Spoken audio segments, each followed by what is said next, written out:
Jadi ayat ini ingin menegaskan kepada kita bahwa kadang-kadang memang ada, dalam tanda kutip ya, kesialan-kesialan, musibah-musibah, ujian-ujian yang ditimpakan adalah ta'irukum ma'akum, itu karena perbuatan kita sendiri. Jadi kata para utusan, kalau kalian merasa sial, maka kesialan kalian itu diakibatkan ma'akum, karena kesialan kalian sendiri akibat perbuatan sendiri. A'in dzukirtum, mana bisa gara-gara diingatkan untuk beramal soleh tiba-tiba jadi sial? Masa karena gara-gara diajak ke masjid jadi sial? Masa gara-gara dilarang minum khamr kemudian jadi sial?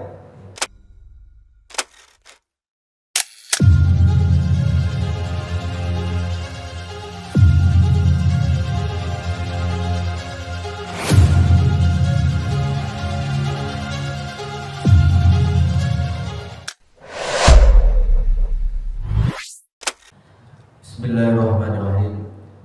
Assalamualaikum warahmatullahi wabarakatuh.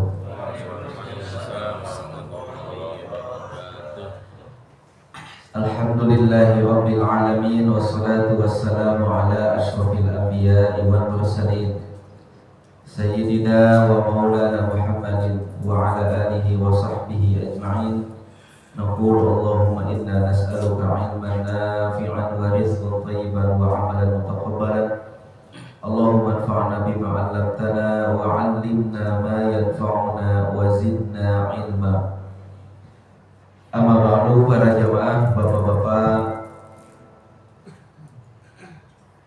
ya, mudah-mudahan senantiasa dimuliakan Allah Subhanahu wa taala. Insyaallah pada hari ini menggantikan guru kita, guru saya Ustaz Ayub Saifullah. Biasanya beliau membaca kitab Al-Fiqh Al-Manhaji Alal Madhab Al-Imam Asy-Syafi'i, karena memang spesialis beliau adalah doktor di bidang fikih madhab Imam Syafi'i. Jadi bapak-bapak nggak usah ragu ya, ngelotok. Saya tidak berani meneruskan halaman beliau, saya baca yang lain saja yang mudah untuk disampaikan. Jadi saya baca yang sekiranya bisa disampaikan dengan waktu murojaah yang tidak terlalu lama gitu ya. Nah, ini adalah kisah dari suatu kaum yang mendustakan utusan-utusan Allah Subhanahu wa taala yang terdapat di dalam surah Yasin. Karena surahnya sering dibaca, sayang kalau kemudian tidak kita pahami maksud dan maknanya. Itu dari mulai ayat yang ke-13 sampai ayat ke-32. Ini tentang kisah Ashabu Yasin. Kalau di dalam kitab-kitab sejarah judulnya Ashabu Yasin atau Ashabul Qaryah, kisah penghuni sebuah kampung. Kisah penghuni sebuah kampung. Allah Subhanahu wa taala berfirman, "Wadrib lahum mathalan ashabal qaryah." Ya, kita buat, kata Allah, sebuah perumpamaan untuk mereka, orang-orang musyrik Quraisy. Ya. Perumpamaannya adalah kisah para penghuni kampung, penduduk sebuah kampung, di mana kampungnya tidak dijelaskan di dalam Al-Quran karena bukan itu fokus utamanya. Itu fokusnya untuk tour guide saja. Al-Quran kadang-kadang tidak fokus dengan waktu dan tempatnya. Sebagian mengatakan ini di Ilea. Ilea itu salah satu wilayah di Palestina. Irja al-mursalun, ketika kampung itu didatangi para rasul, para utusan. Kenapa didatangi para utusan? Karena kekufuran, kesyirikan, kesesatan mereka sudah melampaui batas. Nah, maka dikirimlah para utusan. Dan utusan yang dikirimnya tidak main-main. Idh arsalna ilaihi muthnaini. Allah langsung ngirim 2 rasul. 2 langsung. Yang satu kampung nabinya 2. Yang di Indonesia ya, nabinya 2. Hari itu. Lain lagi. Jadi ada satu kampung yang karena sudah terlampau berat ya kerusakan yang terjadi, kerusakan akidahnya, kerusakan akhlaknya dan yang lain-lain, kemudian Allah mengutuslah utusan dan yang diutus langsung 2. Lalu mereka berdakwah, fakadzabuhuma, para penduduk kampung itu mendustakan keduanya, fa'azzazna bitsalitsin, lalu Allah kuatkan dengan utusan yang ketiga. 3 nabinya langsung. Gitu. Biasanya satu kampung satu nabi, satu negeri satu rasul. Kecuali Nabi Nuh, kemudian Nabi Muhammad SAW ya. Kalau Nabi Nuh banyak kampungnya, banyak negerinya. Nabi SAW bahkan lebih banyak lagi karena beliau diutus untuk seluruh alam ya. Wa ma arsalnaka illa kafatan linnas ya. Wa ma arsalnaka illa rahmatan lil alamin. Nah, itu ayat-ayatnya Nabi itu diutus untuk semua manusia dimanapun mereka berada. Nabinya satu, rasulnya satu, Nabi Muhammad SAW. Nah di Ilea ini karena penduduknya sudah luar biasa, diutuslah 2 utusan. Itu pun tidak mempan, disusul dengan yang ketiga. Faqalu inna ilaikum mursalun. Mereka semua mengatakan kami ini rasul. Kami ini rasul. Qalu, kemudian mereka menjawab, ma antum illa basyarum mithluna. Kalian bukan rasul, kalian itu manusia sama seperti kami. Apa bedanya kami dengan kalian? Enggak ada bedanya. Nah, kalian adalah manusia-manusia biasa, kalian bukan rasul. Wa ma anzala rahmanu min syai'in, dan Allah tidak menurunkan apapun untuk kalian. Tidak kitab, tidak kekayaan, tidak kedudukan. Pokoknya kalian itu sama seperti kami, manusia-manusia biasa. Karena tidak semua rasul, tidak semua nabi membawa kitab. Ya.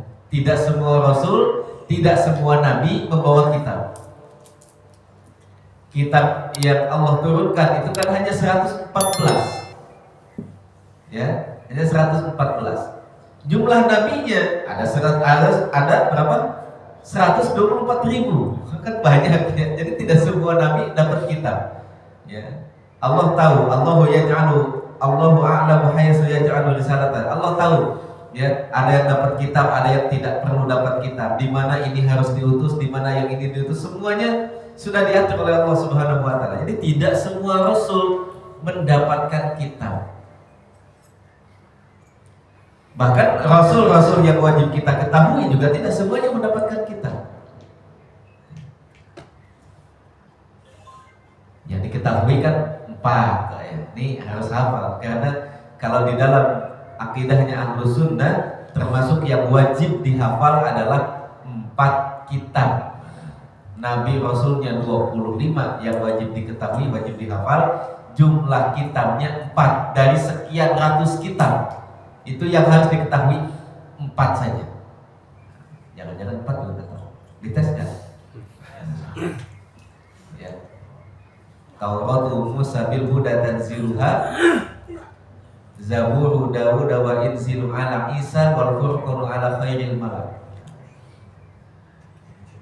Taurat diturunkan kepada Nabi Musa, Zabur kepada Nabi Daud, Injil kepada Nabi Isa, dan Al-Furqan yaitu Al-Quran diturunkan kepada khairul malak, Nabi terbaik, manusia terbaik, yaitu Sallallahu Alaihi Wasallam. Ini 4. Jadi yang ini datang memang tidak bawa kitab, ya. Tidak diberikan kedudukan seperti Nabi Sulaiman yang jadi raja, Nabi Daud yang jadi raja. Tidak memiliki kekayaan seperti sebagian nabi. Ada yang kaya, ada Nabi Yusuf kaya raya, ya. Banyak yang Nabi Sulaiman apalagi. Ya, separuhnya dunia ini itu sudah diklaim punyanya Nabi Sulaiman. Bapak-bapak yang kerja siang malam itu cuma memperebutkan separuh lagi. Ya. Separuh aja udah banyak. Orang terkaya di Indonesia itu sekarang asetnya 460 triliun loh. Pak siapa tuh ya? Tukang batu bara ya. Nah, itu aja udah banyak Pak. Ya. Gaji UMR aja begitu udah banyak lah gitu ya kira-kira. Itu Nabi Sulaiman yang separuh dunia itu segimana banyaknya. Nah, ini alasan mereka kenapa mereka menolak. Kamu kan nggak bawa apa-apa, nggak bawa kitab, ya. Kemudian nggak diberikan Allah kekuasaan, tidak Allah berikan kekayaan, persis seperti kita manusia-manusia biasa. In antum illa takdibun, kalian dusta. Qalu, para utusan menjawab, Rabbuna ya'lamu, Allah subhanahu wa ta'ala tahu, inna ilaikum lamursalun, kami ini benar-benar diutus untuk menyadarkan kalian, untuk membawa kalian kepada jalan yang benar. Wa ma 'alaina illal balaghul mubin, dan tugas kami adalah menyampaikan risalah, menyampaikan pesan-pesan dari Allah subhanahu wa ta'ala. Mereka berbantah-bantahan. Kemudian akhirnya para penduduk kampung itu mengatakan, qalu inna tatayyarna bikum, kedatangan kalian membuat sial. Ya, gara-gara kalian datang kami jadi sial. Tatayyarna bikum. Tatayyarna itu adalah menganggap sial. Dalam bab akidah ada istilah tiyaroh atau tatoyur, menganggap sial. Nah, itu salah satu hal yang terlarang. Menganggap sial dari kata toirun, burung ya, karena dulu para orang-orang jahiliyah kalau mau pergi mereka lempar burung luar, kanan mau jadi pergi, kiri nggak jadi pergi, begitu ya. Kayak wan ampun gitu Pak, mancing tak dulu lihat posisi istri gitu. Kalau miringnya ke kiri lemparannya pendek, kalau miringnya kanan lemparannya jauh pancingan. Nah, kalau tentang nggak jadi. Nah, itu tiaro gitu, itu candaannya aja. Tapi betul tiaro itu ada. Tiaro itu ada. Kadang-kadang pakai anak panah, kadang-kadang pakai anak panah, kadang-kadang pakai bulu, kadang-kadang pakai yang lain. Jadi menganggap sial sesuatu dengan sesuatu yang lain tanpa ada hubungan syar'i dan hubungan kauninya, maka itu namanya tiaro. Terlarang. Ya. Kecuali ada hubungan syar'inya, misalnya karena Allah melarang, ya, atau karena ada hubungan kauninya, sebab akibat secara ilmiah, secara alami. Misalnya ketika melihat burung-burung migrasi dari sini ke sana, saya nggak akan berlayar. Kenapa? Karena menurut penelitian kalau burung terbang begini polanya itu kemungkinan ada badai, misalnya. Itu lain lagi, itu bukan tiaro, ya, itu bukan tiaro. Tiaro itu hanya sekedar mitos. Islam itu kan modern sekali, nggak ada mitos-mitos. Islam itu modern. Cara berpikirnya kalau tidak ada sebab syar'i, harus ada sebab kauni. Sebab syar'i itu memang Nabi atau Allah yang langsung melarang, kalau ada kejadian begini kamu jangan pergi. Misalnya, ya, kalau kejadiannya seperti ini kamu begini. Sebab syar'i atau sebab kauni karena ada penelitiannya, ada alasan ilmiahnya kenapa itu tidak dikerjakan. Ya, misalnya kalau anginnya seperti ini, maka saya tidak akan berlayar. Nah, itu kan sebabnya adalah sebab alami, sebab kauni yang memang ada secara nyata, secara real hubungan sebab akibatnya. Nah ini tiba-tiba masa orang datang tiba-tiba kita merasa menjadi sial kan gitu. Inna tatayyarna bikum, gara-gara kalian datang kami jadi sial, kata penduduk kampung ini. La illam tantahu, kalau kalian tidak berhenti berdakwah, lanarjumannakum, pasti kami akan merajam kalian. Diancam, diintimidasi, dipersekusi dan lain sebagainya. Lanarjumannakum, kami akan merajam kalian. Wala yasamannakum minna adzabun alim, dan kami pasti akan menimpakan siksaan yang pedih bagi kalian. Udah berhenti. Dari sejak zaman dulu memang tantangannya begitu Pak. kalau dakwah itu tidak diterima, ya tantangannya adalah persekusi, ancaman, intimidasi. Kalau enggak kajiannya dibubarkan, ya. Kalau enggak kemudian dilaporkan dengan tuduhan-tuduhan, ya memang dari dulu seperti itu. Ya, dari dulu seperti itu. Kalau kalian tidak berhenti, kami akan merajam kalian. Kami akan menyiksa kalian. Bahkan kemudian mereka serius Pak dengan ancamannya. Dalam riwayat disebutkan mereka memang mempersiapkan, ini lihat alat-alatnya sudah disiapkan. Kalau kalian tidak berhenti, ini loh yang main tadi, gitu ya. Nah, ini. Kemudian para utusan itu menjawab, qalu ta'irukum ma'akum, kesialan kalian adalah akibat dari perbuatan kalian sendiri, bukan karena kedatangan kami. Jadi kesialan seseorang itu bukan karena ada peristiwa tertentu, tapi lebih diakibatkan pada perbuatannya sendiri. Kenapa kok proyek tiba-tiba nggak jadi? Itu karena perbuatannya sendiri.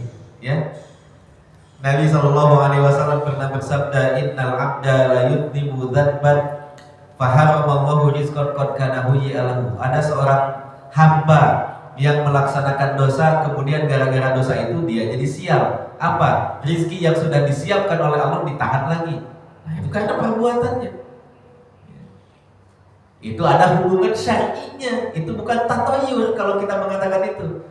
Jangan banyak maksiat, nanti rezekinya nggak lancar. Wah, mitos itu. Bukan mitos, itu ada dalilnya. Itu ada dalilnya. Tatoyur itu, mitos itu, satu, kalau tidak ada alasan syar'inya. Dua, tidak ada sebab kauninya. Jangan telat-telat, jangan kebanyakan begadang, nanti proyeknya nggak jadi. Itu ada sebab kauninya. Kalau kemudian terlambat, kemudian nggak jadi akadnya, nggak jadi transaksinya, itu namanya sebab kauninya, bukan mitos. Nah, ini ya. Jadi ayat ini ingin menegaskan kepada kita bahwa kadang-kadang memang ada, dalam tanda kutip ya, kesialan-kesialan, musibah-musibah, ujian-ujian yang ditimpakan adalah ta'irukum ma'akum, itu karena perbuatan kita sendiri. Jadi kata para utusan, kalau kalian merasa sial, maka kesialan kalian itu diakibatkan ma'akum, karena kesialan kalian sendiri akibat perbuatan sendiri. A'in dzukirtum, mana bisa gara-gara diingatkan untuk beramal soleh tiba-tiba jadi sial? Masa karena gara-gara diajak ke masjid jadi sial? Masa gara-gara dilarang minum khamr kemudian jadi sial? Jadi ta'irukum ma'akum a'in dzukirtum bal antum qaumun musrifun. Kalian justru melebihi batas. Masa cara pikirnya begitu? Ya. Berlebihan bencinya sampai tidak bisa berpikir jernih. Ada orang datang karena kita tidak suka lalu menganggap orang itu sial, kan itu berlebihan cara pikirnya. Ya. Benci boleh benci, tidak menerima boleh tidak menerima, tapi tidak boleh juga kemudian kehilangan kontrol atas pikiran kita. Biasanya orang-orang kalau sudah benci kan begitu, tidak masuk akal. Sama dengan orang yang sudah terlanjur cinta, orang terlanjur benci, dua-duanya sama, nggak masuk akal kelakuannya. Dulu para sahabat, ya, saking cintanya kepada Nabi kan nggak masuk akal kelakuannya. Ya, bikin orang geleng-geleng kepala.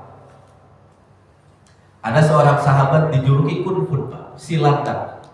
Gara-gara apa? Ketika perang Uhud, Nabi SAW kan pernah ditinggalkan oleh sebagian sahabat yang terpisah. Kemudian Nabi dikepung oleh orang-orang musyrik dan kemudian dipanah. Orang itu memeluk Nabi SAW sehingga anak panah yang mengarah kepada beliau itu menancap di seluruh tubuhnya. Ya persis kayak ledak. Kan nggak masuk akal. Ya. Ada satu lagi sahabat yang kemudian anak panah itu melesat menuju Nabi dan tidak sempat terhalangi, dia halangi dengan matanya. Kan gak masuk akal. Orang kalau sudah terlanjur cinta itu emang gak masuk akal. Apa gula Jawa? Rasa batu. Gula Jawa rasa batu. Jadi kalau sudah terlanjur cinta, itu kadang-kadang memang gak masuk akal tindakan-tindakannya. Sama dengan orang yang terlanjur benci juga tidak masuk akal tindakan-tindakannya. Ya, alasan-alasannya, provokasinya itu tidak masuk akal. Gara-gara dia nyuruh orang ke masjid, gara-gara dia nyuruh orang ibadah, tiba-tiba dikatakan kamu pembawa sial di sini. Kan gak masuk akal. Buntu nih saudara. 3 rasul diutus sekaligus untuk mendakwahi satu kampung, tidak ada satupun yang mau beriman. Buntu. Tiba-tiba wajah min aqsal madinati rajulun yas'a. Tiba-tiba dalam situasi deadlock itu muncul seorang laki-laki. Nah, ini tokohnya. Muncul seorang laki-laki dari ujung kota. Artinya bukan dari kalangan elit gitu Pak, dari pinggiran gitu. Laki-laki dari pinggiran. Dari pinggir-pinggir kota yang gak ada di komplek-komplek elit gitu ya. Tiba-tiba muncul seorang laki-laki dari ujung kota, dari sudut perkampungan. Yas'a, dia datang dengan bergegas, melihat para rasul sudah diancam mau dibunuh, akan disiksa, dia datang tergopoh-gopoh. Yas'a, ya, yas'a dari kata sa'i, berlari-lari kecil, ya. Berlari-lari kecil, yas'a, sa'i. Dia datang kemudian mengatakan, qala ya qaumi ittabi'ul mursalin, wahai kaumku, wahai saudara-saudaraku, ikutilah para utusan ini. Ya. Kalau saya boleh sarankan ya, udah kita ikut aja. Dari semua penduduk kampung Pak, cuma satu yang pikirannya benar, gitu ya. Seorang laki-laki yang bahkan tidak disebutkan namanya, yang bahkan tempat tinggalnya ada di sudut-sudut perkampungan, orang biasa, tidak dikenal, tapi kemudian dia yakin apa yang dikatakan para utusan ini benar, lalu dengan penuh keberanian dia mengatakan, ya qaumi ittabi'ul mursalin, wahai kaumku, wahai saudara-saudaraku, ikutilah para utusan ini. Konon dalam beberapa riwayat namanya Hatib bin Suri An-Najjar. Namanya Hatib bin Suri. Hatib An-Najjar. Apa An-Najjar? Tukang kayu. Banyak kisahnya tukang kayu. Ini tokoh protagonis, ya. Dan banyak ulama-ulama gitu ya. Kemudian para nabi. Ada yang pekerjaannya apa tuh Pak, yang biasa kalau perabotan kita bolong itu lalu ditambal gitu. Iya, solder-solder jadul gitu ya. Piring-piring seng gitu. Patri, ya. Ada yang profesinya tukang patri. Para nabi itu para nabi. Ada yang profesinya tukang kayu. Nabi Zakaria tukang kayu. Ya, presiden. Ada pihak presiden, ada Pak Nabi Sulaiman. Ya, Nabi Sulaiman, kemudian Nabi Daud. Itu banyak profesinya. Ya, banyak profesinya. Ada penggembala, ada petani, macam-macam. Ya.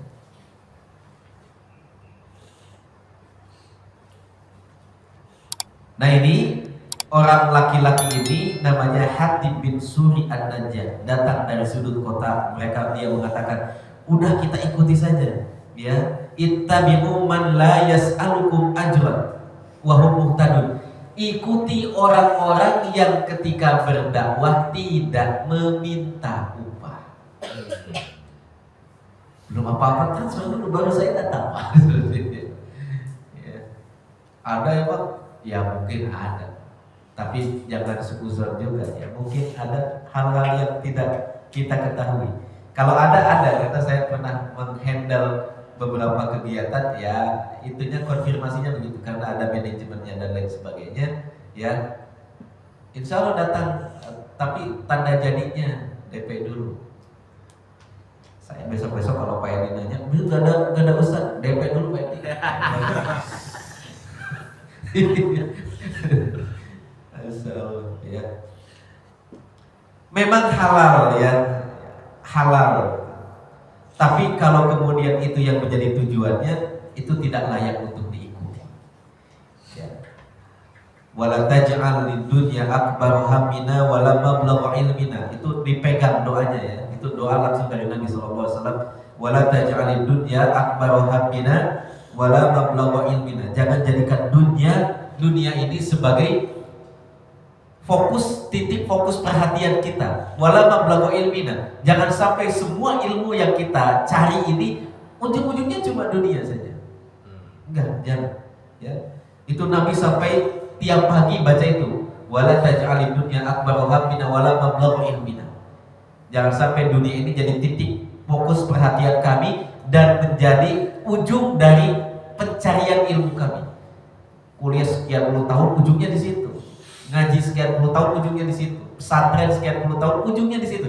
Jangan, sayang sekali. Nah, ini ittabi'u man la yas'alukum ajra wa hum muhtadun. Bahkan di dalam surah yang lain disebutkan antas alunahum ajran wa hum min maghramin muthqalun. Apakah kalian para nabi itu memberikan tarif sehingga ada satu daerah yang gak berani undang nabi karena gak kuat dengan tarifnya? Itu dalam Al-Quran semua ya. Makanya saya sedih ya kalau ada yang nanya, Ustaz tapi ongkosnya segini. Ya. Itu Al-Quran tuh marah sekali ketika ada satu orang yang membutuhkan pelajaran ya, ada satu kampung, ada satu komunitas yang membutuhkan ilmu, kemudian tidak sanggup untuk mendatangkan orang ya karena berat. Wahum bin maghramin muthqalun. Mereka berat bayar biayanya.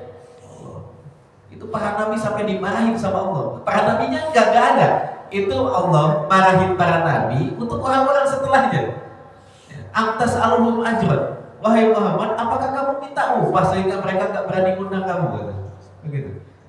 Kok ada orang-orang yang masih enggak tahu Islam? Apa mereka segan ngundangnya gitu ya? Segan ngundangnya karena mahal biayanya. Itu Allah marah sekali.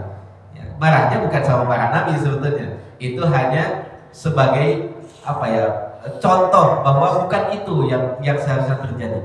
Ya. Nah, kemudian wa ma liya'budu allazi fatarani wa ilaihi turja'un.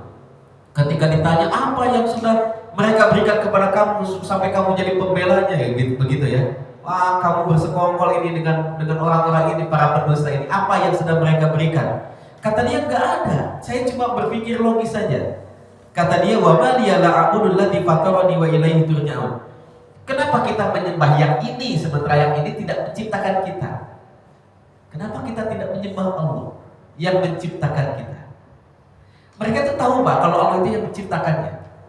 Jadi kalau mereka ditanya, walain sa'altahum man khalaqas samawati wal arda la yaquluna Allah. Kalau mereka ditanya siapa yang menciptakan langit dan bumi, tidak ada satupun yang menyebut patung. Semuanya mengatakan Allah yang menciptakan. Makanya dia kemudian mengatakan alasan saya sederhana, logis saja. Kan Allah yang menciptakan, ya udah saya menyembahnya Allah saja, enggak mau menyembah yang ini.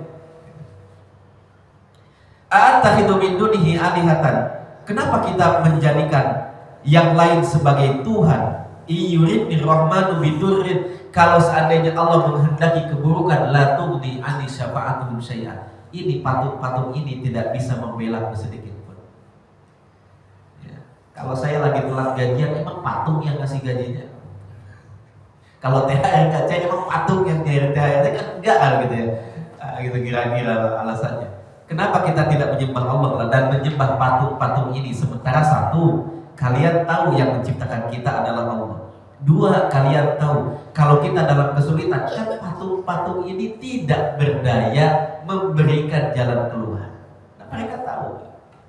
Ya. Orang dulu Nabi Ibrahim pas ngancurin patung kan mereka tahu. Ya. Dihancurin, siapa yang ngancurinnya? Tuh patung yang itu kali. Lah itu kan patung gak bisa ngapa-ngapain. Nah itu masalahnya, patungnya gak bisa ngapa-ngapain. Kenapa kalian sembah itu kan? Logis sekali gitu. Ya. Sama Nabi Ibrahim kan dihancurkan tuh, sisain patung yang paling besar. La'allahu yaqilun, biar mereka mikir. Kemudian ketika ditanya, man fa'ala hadza bi alihatina, siapa yang menghancurkan patung ini? Ya mungkin itu kali itu kapaknya masih ada di situ. Enggak mungkin, dia nggak bisa melakukan apapun. Nah, itu masalahnya. Dia nggak bisa melakukan apapun, tapi kalian semua. Ini alasan-alasan yang paling sederhana. Pokoknya inni amantu bi rabbikum fasma'un. Kalau saya nggak mau beriman, ente terserah. Pokoknya saya mau beriman. Setelah itu Pak, semua alat-alat siksaan yang tadinya sudah akan digunakan untuk menyiksa para rasul, digunakan untuk menyiksa orang ini. Mereka dipukuli, bahkan beberapa riwayat Israiliyat ya, sampai putus badannya, ya, bagian bawah maupun bagian atas. Ya. Nah ini yang terjadi. Mereka sudah kadung marah, alat-alatnya sudah disiapkan, tiba-tiba ada orang biasa yang datang yang gak ada backingannya. Ya sudah, mereka lampiaskan kemarahannya kepada orang ini, kemudian orang ini mati. Qila dkhulil jannah. Ketika ruhnya naik ke atas, disampaikan oleh malaikat, dibisikkan ketika ruhnya dibawa ke atas, dah kamu tinggal masuk surga enak. Qila dkhulil jannah.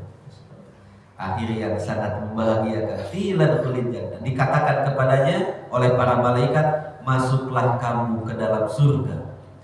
Qala ya laitani, ya laita qaumi ya'lamun. Ya, namanya dai Pak, masih penasaran aja. Udah mati juga masih mikirin orang-orang. Coba kalau kau tahu apa yang terjadi. Ya, setelah saya meninggal, bima ghafara li rabbi wa ja'alani minal mukramin. Bagaimana Allah mengampuniku dan memuliakan aku. Ya, pasti mereka nyesal. Dan akhir untuk orang-orang yang mendustakannya, wa ma anzalna ala qaumihi min ba'dihi. Setelah peristiwa itu kami tidak menurunkan kepada mereka, kata Allah, min jundim minas sama. Kami tidak mengirimkan malaikat untuk membantai mereka. Kami tidak mengirimkan apapun untuk menyelesaikan mereka. In kanat illa sayhatan wahidatan. Kami hanya memberikan satu teriakan kecil, kata Allah. Fa idahum khamidun. Mereka semua mati. Kata Allah, setelah kejadian ini Allah marah, ya, dan Allah kemudian ingin menghancurkan mereka, tapi Allah tidak menurunkan tentara dari langit, Allah tidak menurunkan ini. Allah hanya kemudian membuat satu teriakan, yang dengan teriakan itu faidahum khamidun, mereka semua mati bergeliparan. Akhir dari kehidupan orang-orang yang mendustakan. Baik para jamaah sekalian ya. Jadi 3 rasul yang datang ini berapa hasilnya? 1 orang beriman, sisanya mati. Ya. Makanya kata Nabi SAW, kalau anak tuh yang banyak saya senang, kalau nanti di akhirat tuh dia umatku tuh paling banyak. Kenapa? Karena nanti ada rasul yang menyeberang sirat. Kan nyeberang sirat itu bersama para nabinya masing-masing, Pak. Ya. Nabi Idris kaumnya, Nabi Nuh kaumnya. Itu kata Nabi, ada Nabi yang pengikutnya cuma 7. Ya 7, jarinya aja 10. Ada, padahal dakwahnya lama. Ada Nabi yang cuma 3. Yang ini 3 Nabi 1. Bahkan ada Nabi yang lenggang kampung Pak, gak bawa umat, karena gak ada satu pun yang beriman. Ada Nabi yang sendiri aja Mas, begitu ya. Nggak ada yang ngikutin, karena tidak ada satupun yang beriman. Ya begitulah dakwah. Ya, kan tugasnya adalah menyampaikan. Ya, nanti ada yang mau ikut, alhamdulillah. Tidak ada yang ikut, ya itu urusan Allah Subhanahu wa Ta'ala. Ya. Saya jadi pengen jadi nabi.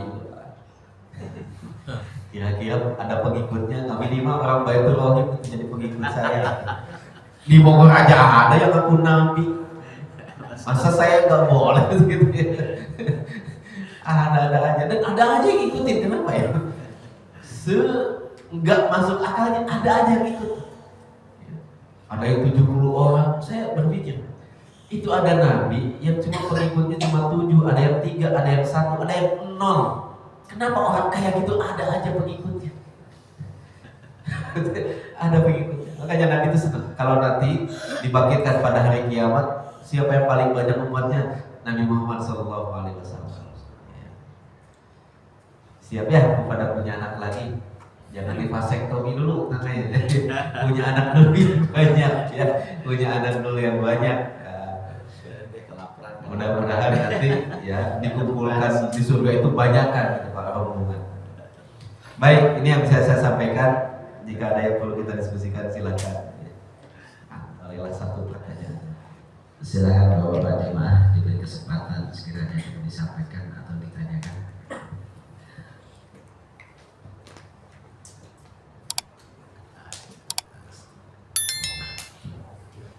Baik.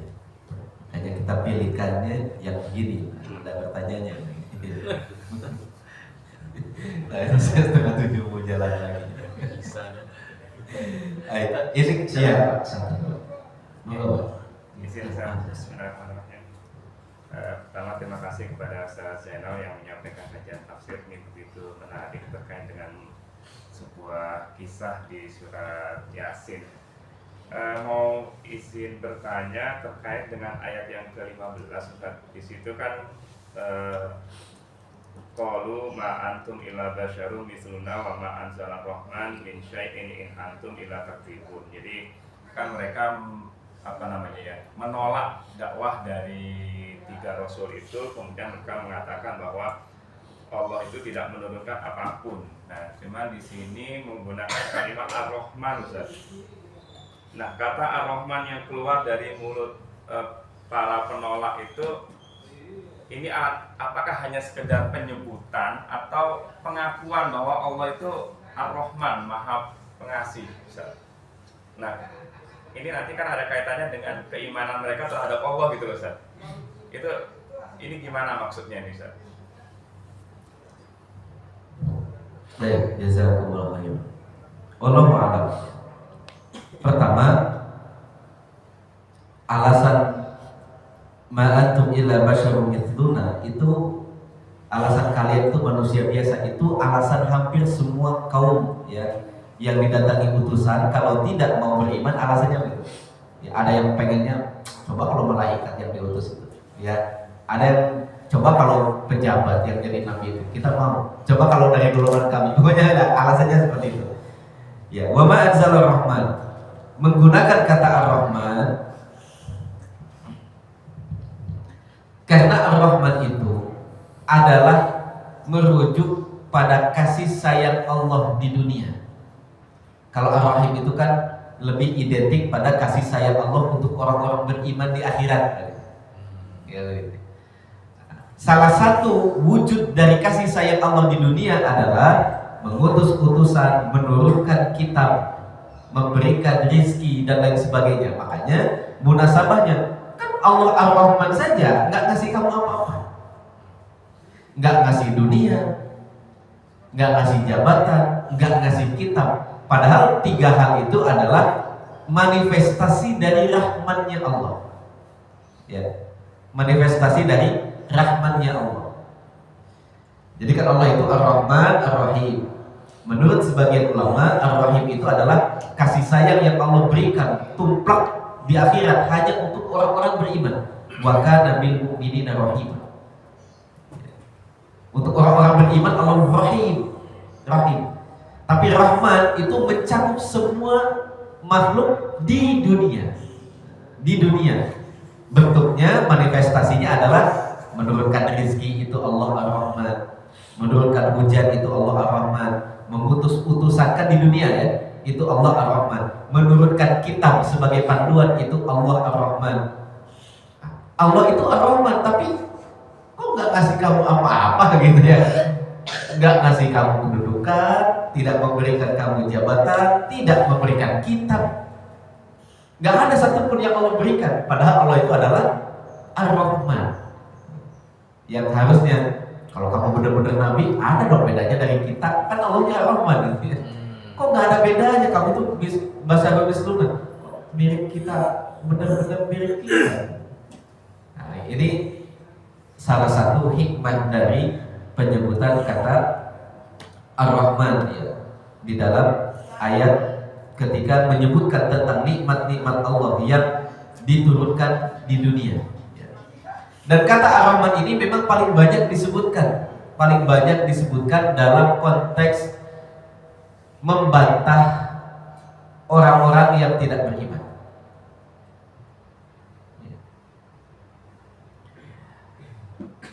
Dalam konteks menyebutkan orang-orang yang memiliki rasa takut di dunia itu mayoritasnya menggunakan Ar-Rahman. Man khasyiyar rahmana bil ghaibi fabasyirhum. Mayoritasnya dengan kata Ar-Rahman. Nanti fungsinya banyak. Di antaranya kalau di dalam surah Al-Mulk itu orang-orang yang takut kepada Allah, padahal Allah itu Ar-Rahman, yang maha kasih sayang. Sama Allah yang maha kasih sayang aja takut dia. Bagaimana dengan Allah yang Al-Muttaqin, yang maha membalas? Bagaimana dengan Allah yang maha pedih siksaannya? Pasti lebih takut lagi. Sama Allah Ar-Rahman saja dia takut. Gitu ya. Ini konteks Al-Mulk. Kalau dalam konteks ini dalam konteks penyebutan nikmat-nikmat. Ya. Allah Ar-Rahman, wujud dari Ar-Rahman itu memberikan rezeki. Kamu rezekinya sama dengan kita. Allah Ar-Rahman, wujud Ar-Rahman itu memberikan kekuasaan. Kamu sama rakyat biasa dengan saya. Allah Ar-Rahman, wujud Ar-Rahman itu menurunkan kitab. Kamu juga gak bawa kitab. Begitu ya. Jadi wa ma anzalar rahmanu min syai'in. Allah yang Maha Rahman ya tidak memberikan apapun kepadamu. Jadi atas dasar apa kemudian kamu mengklaim sebagai rasul yang beda dengan kita? Antum itu manusia biasa sama seperti kita. Kalian bohong lah. Itu ngaku-ngaku saja utusan. Wallahu a'lam ya. Ini perlu kajian yang mendalam lagi. Cuma dilihat dari sisi bahasa, Ar-Rahman adalah Allah yang maha berkasih sayang, dan kasih sayangnya itu adalah kasih sayang yang ditunjukkan di dunia dalam bentuk yang tadi ya. Nah itu tidak ada di dalam para utusan itu, tidak ada di dalam para utusan itu. Makanya Allah Ar-Rahman gak ngasih kamu apa-apa. Tiba-tiba kamu ngaku sebagai Rasul, kamu pasti bohong. Baik para jamaah sekalian, ala kulli hal ayat ini ya ingin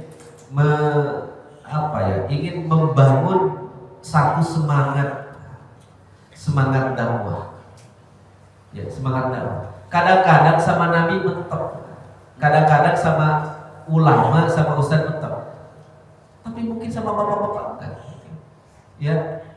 Jadi jangan semua dibebankan kepada para kiai, para ulama, para asatidz. Dakwah itu adalah kewajiban semua orang yang mungkin ketika disampaikan oleh para asatidz, para ulama enggak menerima. Tapi jangan-jangan kalau disampaikan oleh yang lain, ya mungkin dia lebih menerima. Kan begitu. Ini Nabi aja mentok, tapi ada orang yang kemudian masuk gitu ya. Nabi bukan, ulama bukan, namanya aja tidak dikenal. Nah semangat ini yang ingin ditularkan dari surah Yasin ya, bahwa dakwah ini milik semua orang, milik bapak-bapak juga, bukan hanya milik para ulama. Yang mungkin justru apa yang bapak-bapak sampaikan itu ternyata diterima. Kalau orang lagi nongkrong Pak, mungkin kalau ustaz yang datang mereka udah ini duluan gitu ya. Nah, tapi kalau bapak-bapak yang juga sama-sama nongkrongnya kan mungkin lain ya. Ya. Jangan kemudian menganggap peran kita lebih rendah daripada para asatidz, para ulama, para pimpinan pondok pesantren. Ya. Justru yang bisa masuk ke kalangan-kalangan jangan-jangan bukan itu. Ya. Jangan-jangan bukan itu. Mungkin bapak-bapak ya yang dakwahnya melalui jalur profesional ya. Dakwahnya lewat akuntansi misalnya, ada yang dakwahnya lewat matematika, ada yang lewat IPA, ada yang lewat tongkrongan dan sebagainya. Mungkin itu tidak bisa dikerjakan oleh para asatidz ya, para guru-guru. Insyaallah ya kita bersepakat bahwa dakwah ini milik semua orang. Bapak-bapak adalah Hatib bin Suri An-Najjar berikutnya, meskipun jangan tragisnya jangan sama ya, semangatnya saja yang sama, masuk surganya saja yang sama ya, tapi ending kehidupan dunianya kita berdoa kepada Allah jangan sama seperti Hatib bin Suri An-Najjar. Tapi masuk surganya sama, dakwahnya sama, semangatnya sama. Nah, ini yang bisa saya sampaikan. Billahi taufiq wal hidayah. Assalamualaikum warahmatullahi wabarakatuh.